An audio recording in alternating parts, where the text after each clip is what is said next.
it downfield. It is. Oh, it's caught. John Moran in the clutch. Oh, my word. Oh, my God. Deep to right field. Way up there. And way out of here. Down the sideline, Jefferson. Another huge run. Jalen Red broke tackle, stayed on his feet.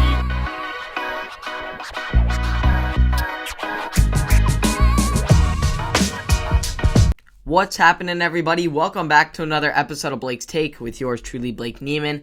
And in 2018, Jalen Hurts, Tua Tagovailoa, and Mac Jones were all battling it out for the QB1 spot at Alabama. Well, now all three of these quarterbacks are the starting quarterback for an NFL team. It's crazy how this all unfolded within just a year's time. Around this time last year, none of these quarterbacks were set in stone starters for their teams.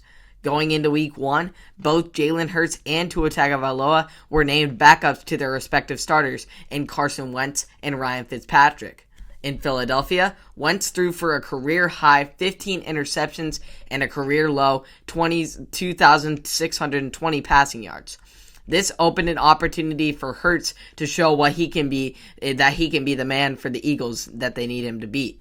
In the final 4 games of the season, Hurts was the starter, throwing for over 1,000 yards while rushing for another 364 to go along with 9 TDs, showcasing his dual threat skills.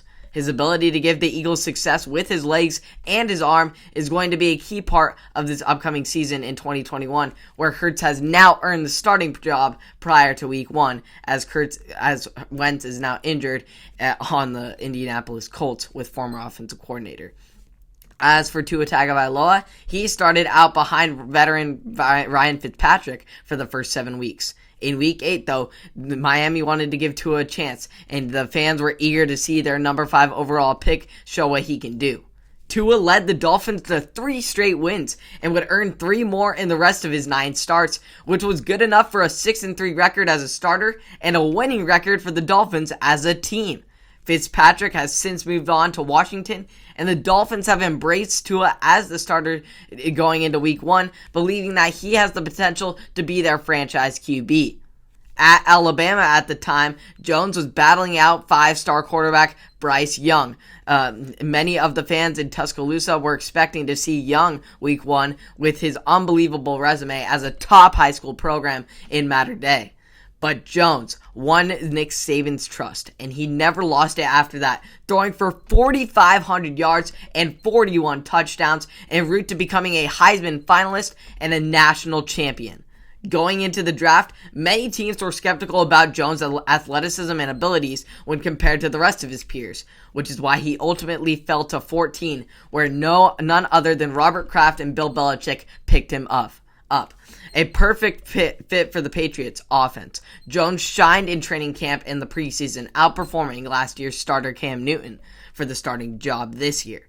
Newton was released earlier this week, and now Jones will complete the Alabama trifecta in the NFL. They all had their successful tenures at Alabama. Now we will see who will impress the most in the NFL. It was just crazy to me that all 3 of these players were just a few years back were all battling it out for one team's starting quarterback job, and now they are all starting quarterbacks in the NFL. Just a crazy transformation. I'm excited to see how they perform throughout this NFL season. Hope y'all enjoyed this episode of Blake's Take. You can catch all of it and more on Apple Podcasts, Spotify, and or YouTube. So hit the subscribe button and the like button. I'd really appreciate it. And I'll see you all in the next one. Have a great day.